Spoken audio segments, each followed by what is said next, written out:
네, 오늘은 드디어 그 하이델베르크 교리 문답 마지막 문답에 이르게 되었습니다. 마지막 문답은 128문, 129문인데 이 마지막 문구가 이제 어떻게 맞춰지게 되느냐 그럴 때 우리 주기도문 맨 밑에 보면 나라와 권능과 영광이 영원히 아버지의 것입니다. 마지막엔 또 아멘 이렇게 끝나죠.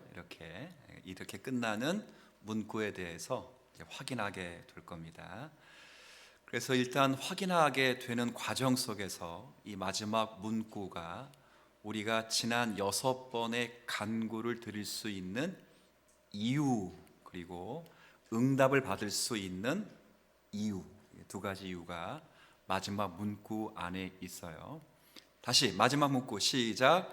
나라와 권능과 영광이 영원히 아버지의 것입니다. 아멘. 네. 옆 사람 외우나 못 외우냐 옆 사람 보지 말고 절 보세요.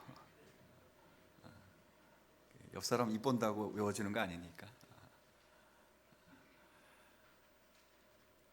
예를 들어 6번째 간구가 여러분 뭐 들은 것처럼 우리의 죄를 용서해 달라고 그랬어요. 그래서 우리가 얼마나 죄인인가, 저기 시험에 빠지지 말고 이런 다 드렸어요. 그래서 우리가 어떤 사람인가, 뭐 죄인인가, 얼마나 악이 많은가, 악에서 구하소서 이런 5번째 기도를 드릴 때 이런 기도의 응답을 받을 수 있는 이유가 뭐냐 그럴 때 아버지께서 나라와 권능과 영광을 가지고 계시기 때문에 이런 응답을 받을 수 있고 이런 기도 드릴 수 있다. 이제 이게 오늘 내용이기도 합니다.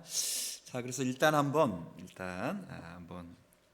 보도록 하죠. 자, 오늘 6번째 당신은 이 기도를 어떻게 마칩니까? 라고 해서 자, 같이 했습니다. 시작. 여기까지만 읽을게요. 자, 그래서 밑줄 친 곳을 보면 첫 번째는 빨간 글씨로 밑줄 친 곳이 뭐예요? 때문에, 이 때문에 라고 되어 있어요. 뭐뭐 때문에. 그 때문에 앞에를 제가 읽어보면 이 말의 의미는 실제 아버지께서 우리의 왕이 되셔서 만물을 지배하는 권능을 가지고 계시고 모든 좋은 것을 우리에게 주시기를 뭐 하시기 때문에, 또한 뭐 하시기 때문에. 이게 무슨 말이에요?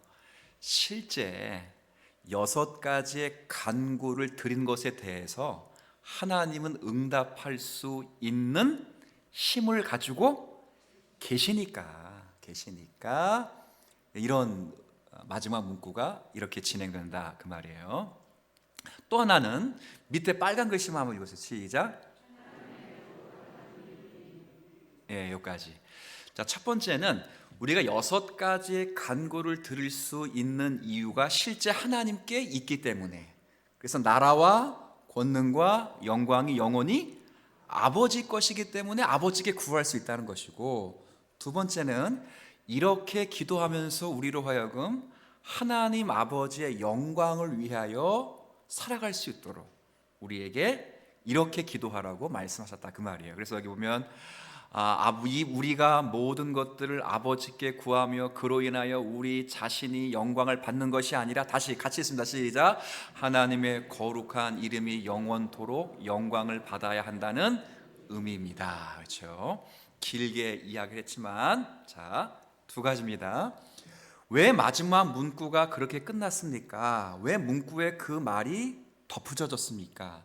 6개의 간구 밑에 왜 그런 결론이 있습니까? 라고 말할 때 앞에 6가지의 기도에 하나님은 능히 응답하실 수가 있기 때문에 마지막 문구로 그 문구가 있는 것이고, 또 하나는 그런 기도를 들으면서 우리가 자연스럽게 내 영광이 아니라 내 응답이 아니고 누구? 하나님의 응답이요, 하나님께 영광을 올려드리기 위해서 이렇게 마지막 문구를 주님께서 가르쳐 주신 것입니다. 이렇게 이해를 하고 읽으시면 되겠어요.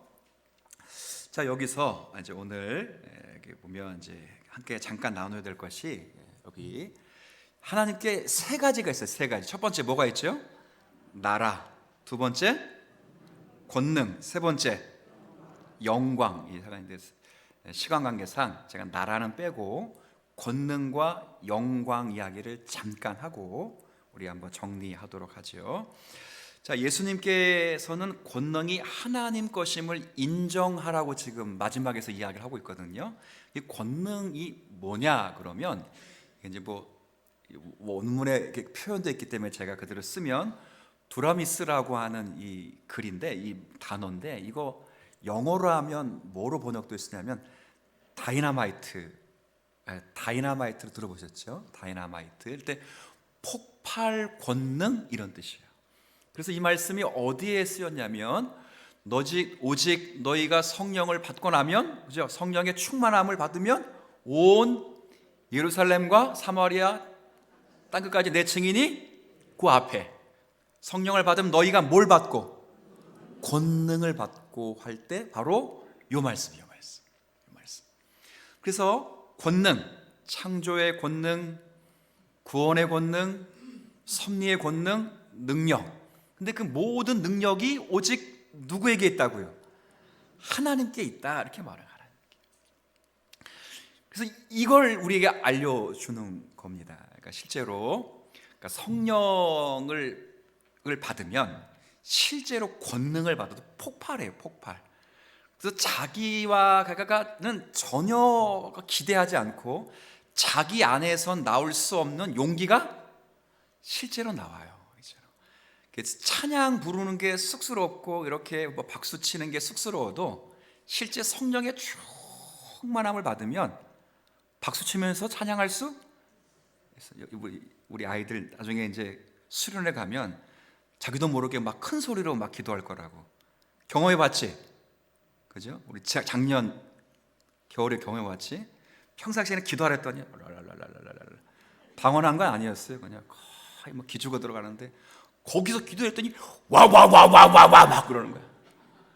오직했으면 전도사님 목소리까지 다 쉬어버렸다고. 애들이 얼마나 크게 통성을 기도했으면. 그게 뭐 때문에 그래요? 성령의 충만함, 권능의, 성령의 권능 때문에. 권능. 그래서 권능이 임하면 폭발해, 폭발. 창피함을 몰라요. 두려움도 없어요. 스데반이 순교할 때 사도행전 7장에 보면 기가 막힌 설교를 한 다음에 순교에 이제 이르게 되잖아요. 그때 자신의 설교를 듣고 마음에 찔리긴 하나 회개에 이르지 않고 곱깝게 보는 사람들을 보면서 스데반이 마음에 약간 두려움이 생겼을 거예요.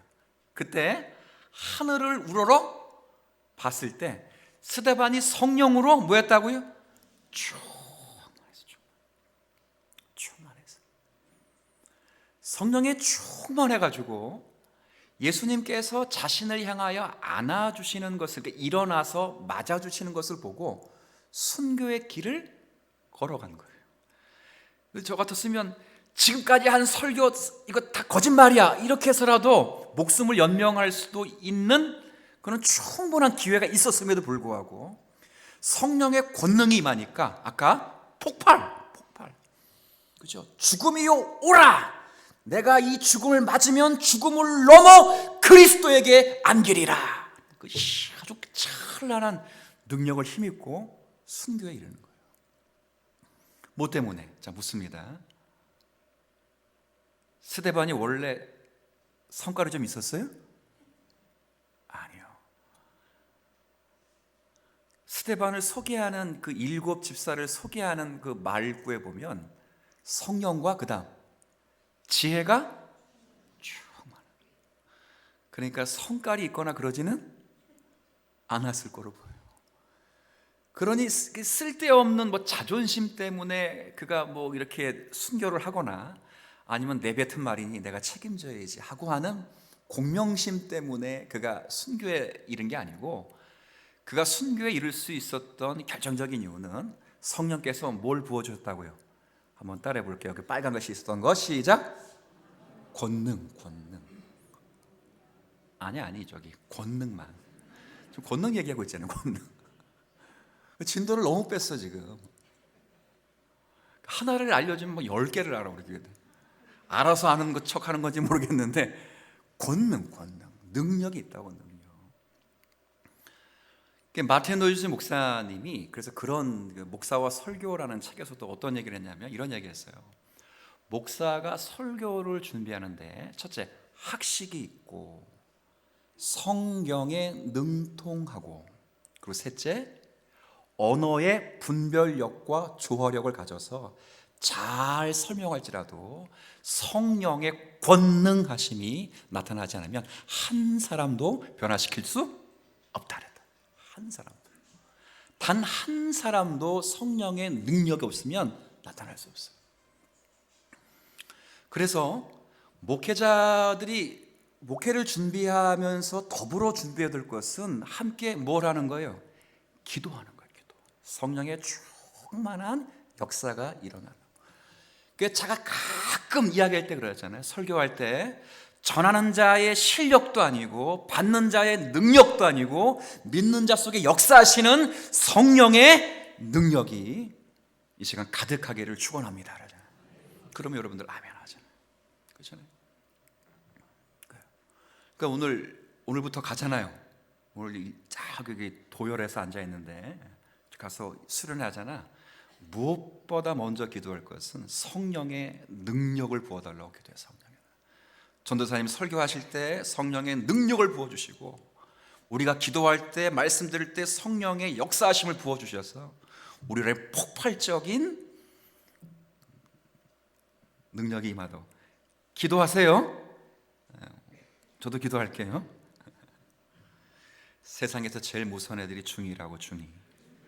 여기 중이 앉아 있어요. 이쁘지 않아? 이렇게 오랜만에 이렇게 딱 앉아 있으니까 이렇게 볼 때마다 신기하지 않아요? 그거예요. 성령의 권능입니다. 권능. 그래서 각 사람의 영혼에 폭발적으로 역사하는 성령께서 우리에게 가득해야 돼요. 한국교회 약점이 뭐냐? 한국교회는 세계 교회 역사 가운데 유례없는 부흥과 성장을 맛봤어요. 근데 유례없는 부흥과 성장을 맛보았어도 성숙을 맛보지 못하는 유례없는 교회가 한국교회. 그래서 책은 잘 팔리나 읽지 않고, 교회의 규모와 헌금은 많으나 믿음이 성장하지 못하고 성숙하지 못하는, 성경을 많이 읽으나 성품은 변하지 않고, 예배는 많이 드리나 지향성에 대해서 세상적인 유일한 교회를 꼽으라면 어느 나라 교회? 우리 교회라면 안 되지. 아니 왜 우리 교회라 그래요? 기분 나쁘게? 어디 교회? 거기 우리도 꼽힐 수 있죠. 그때 필요한 게 뭐예요? 성령의 충만함, 능력이. 제가 분명히 말합니다. 여러분들이 가끔 저에게 이렇게 스쳐다가지, 목사님, 사람은 안 바뀝니다. 자, 물어봅시다. 중고등부들 앞에 앉아 있으니까 미안해요. 너희밖에 없어 지금 믿을 만한 데가. 자, 사람 바뀌어요, 안 바뀌어요? 자, 어른들에게 물을게요. 사람 바뀌어요, 안 바뀌어요? 안 바뀐다 그래. 안 바뀌어요? 바뀌어요. 바뀌어요. 다시 중고등부. 사람 바뀌어, 안 바뀌어? 바뀐대 얘네들은. 사람 바뀌어요. 왜 안 바뀌냐? 성령의 능력이 없어. 능력이 임하잖아요. 능력이. 성령의 능력이 임하지 않았어요. 성령의 역사하심을 못 봐서 그런다. 땅이 혼돈하고 공허할 때 하나님의 영은 수면 위에 뭐 한다고요? 운영하시니라. 그리고 그 다음 날부터 질서를 찾아. 질서. 성령이 임하시면 그 사람의 영혼의 창조의 목적과 계획대로 사람이 바뀌어가요. 저와 여러분들이 잘 바뀌지 않고 변하지 않는다라고 하는 건 우리의 죄성이 변하지 않는 것이지, 죄성, 이건 날마다 죽여야 되는 거예요. 죄성의 지향성이 바뀌지 않는 것이지, 우리의 인격과 삶의 지향성은 날마다 새로워져야 돼요. 점점 성숙하는 거예요. 거기에는 우리의 연륜이 있거나 거기에는 우리의 학식과 지식 때문에 있는 것이 아니고, 거기에는 우리가 살아가는 삶의 경륜 때문에 있는 게 아니고, 그걸 바꾸시는 유일한 분은 창조의 공허한 때에 영이 수면 위에 운행하시면서 창조의 질서를 찾아가듯이 성령 하나님의 폭발적인 능력과 권능이 우리 가운데 찾아오시면 하나님의 사람으로 바뀌는 줄 믿습니다. 늘 성령의 은혜를 삼아야 돼요. 그래서 이 권능이 오직 누구한테 있다고요? 하나님. 그래서 성령은 아버지와 아들로부터 나오는 거예요. 자존해서 나오는 게 아니고 아버지와 아들로부터 나오고, 그래서 성령을 충만함을 경험할 수 있도록 아버지에게 끊임없이 기도해야 돼요. 자, 두 번째는 여기 권능이 했으니까 그 옆에 있는 거 뭐가 있어요? 영광이에요. 영광. 그러니까 하나님의 영광을 찬미한다, 이제 그건데, 사실은 오늘 요절을 하나 읽었습니다. 다시 한번 읽어볼까요? 36절. 자, 같이 읽습니다. 시작.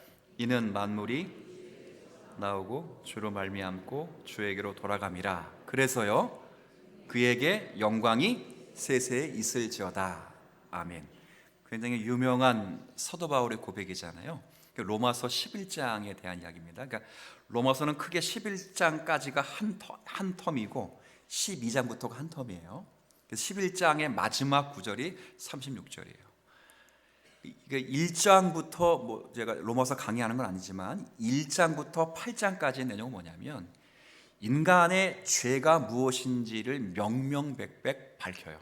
그러면서 인간이 죄로 인하여 진노를 입었음에도 불구하고 하나님이 자기 백성을 믿음으로 의롭게 하신다는 내용을 1장부터 8장까지 쫙 설명해요. 그래서 거기 보면 모든 사람이 다 죄인이다, 아브라함도 믿음으로 의롭다함 받았다, 율법과 언약의 관계가 뭐냐 쫙 설명하는 게 1장부터 8장이에요.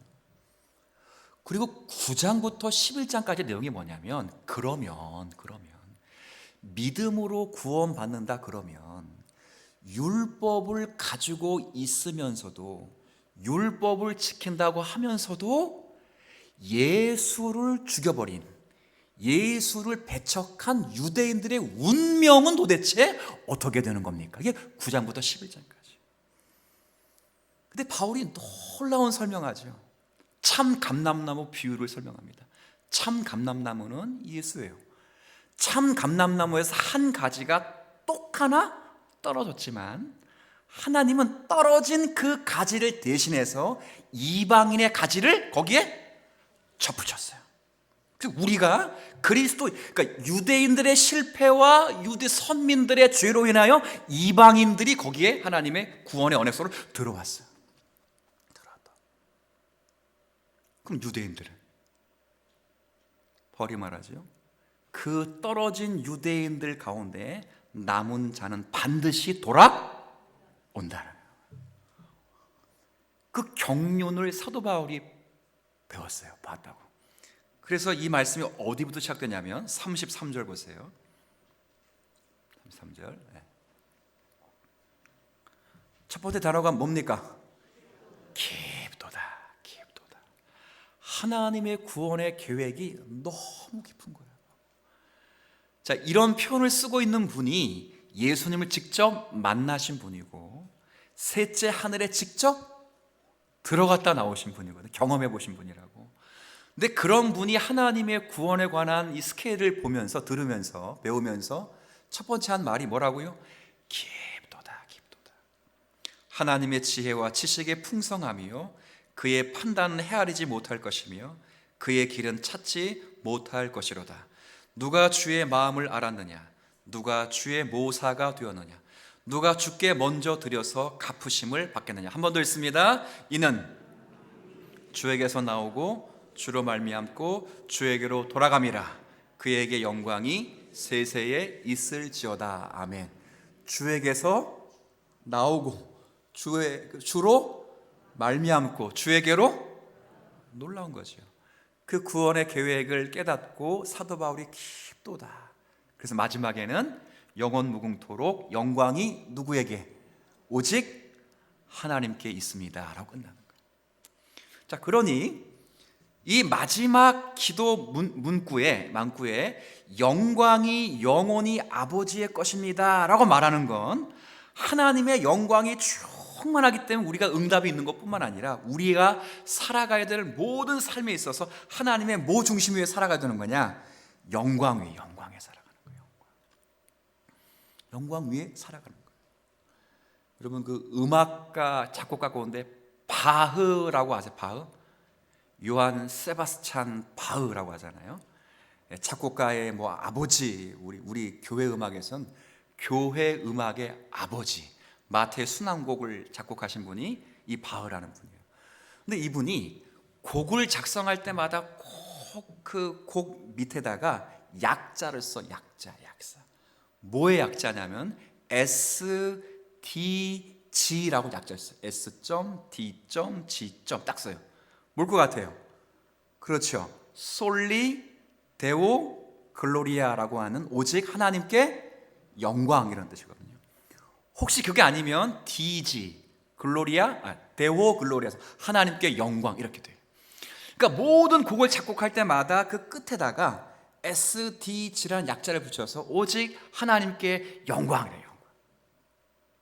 그거거든요. 우리가 주기도문을 마지막으로 마치면서 영광을 위해서 간구하라라고 하는 건 우리의 생애의 삶이 모든 게 다 하나님의 뭘 위해 살아야 된다고요?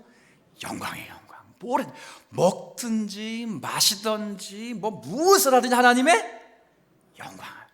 공부를 하는 것도 하나님의 영광이죠.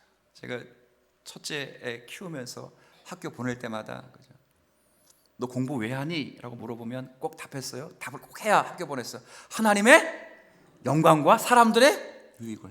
제가 이 설교를 했거든요. 설교를 딱 하니까 여러 집사님들이 우리 딸에게 물어서 너 왜 공부하니? 물어보세요. 그 아이가 상처돼가지고 그때부터 제가 얘기 안 해요. 그 제가 얘기하면 똑같이 얘기하지 마세요. 저 혼자 얘기하고 괜찮으니까. 맨날 그러셨어. 맨날 공부할 때마다, 학교 갈 때마다, 등교할 때마다 너 왜 공부하니? 하나님께 영광이 되고 사람들에게. 여러분 왜 직장생활 합니까? 시작. 여러분 왜 결혼생활 합니까? 목소리가 왜?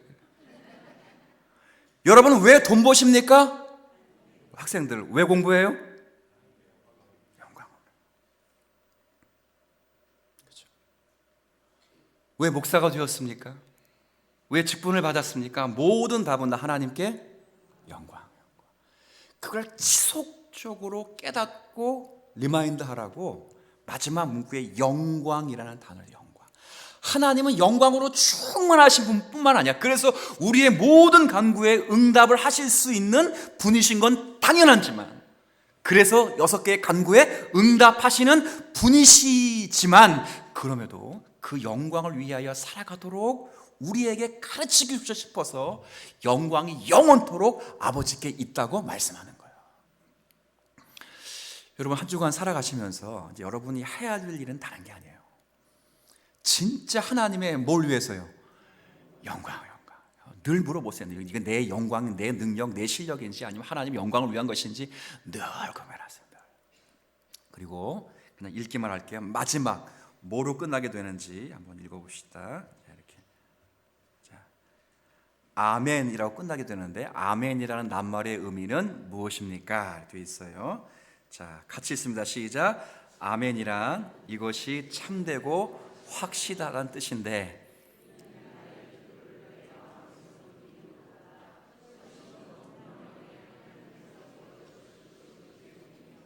또한 그렇게 되기를 내가 열망한다는 뜻입니다. 네, 우리 기도할 때 맨 끝에 뭐라고 말해요? 그 뜻이 뭐라고요? 시작. 예, 진실로 이런 뜻이에요. 참되고 확실하다 이런 뜻. 진실로. 두 번째는 그렇게 될 것이다 이런 뜻이에요. 그렇게 될 것이다 이런 뜻이에요. 그러니 맨 마지막에 아멘 한다는 건 지금 기도한 대로 될 것입니다. 여기 표현된 대로 내가 느끼는 것보다, 내가 생각하는 것보다 훨씬 그렇게 잘 될 것이라는 신앙 고백이에요. 신앙 고백. 실제 그렇게 됩니다. 여러분이 기도하신 것보다 훨씬 아름답게 기도해요. 응답이 돼요. 그래서 내가 기도한 것이 하나님의 기쁨이 안 되면 아예 하나님이 응답해 주시지 않으므로 훨씬 아름답게 응답이 되고, 왜 실망하듯이 쳐다보세요? 그렇게 되고, 여러분이 기도한 것이 조금 빗나갔다면 다른 것을 주심으로 훨씬 더 아름답게 응답을 주시고, 용케 하나님의 뜻을 찾아서 제대로 기도했다면 기도한 것보다 30배, 60배, 100배를 더 안겨주셔서 여러분이 그 기도한 것이 훌륭하다고 격려하시면서 응답하시는 하나님인 줄 믿으세요? 그 응답을 안 하신 것도 응답이시고, 응답을 비껴주신 것도 응답이고, 그죠? 내가 기도한 대로 주신 것도 응답이에요. 그죠? 하나님은 정말 그러실 수 있습니다. 그래서 마지막에 아멘으로 끝나는 것이니, 여러분 주기도문 할 때, 기도 끝날 때 그냥 아멘, 이것이 그냥 마치는 문구로만 생각하지 말고 정말 내 기도가 하나님 앞에 응답될 것입니다, 이렇게 마치며 끝내는 저와 여러분이 되었으면 좋겠습니다. 네.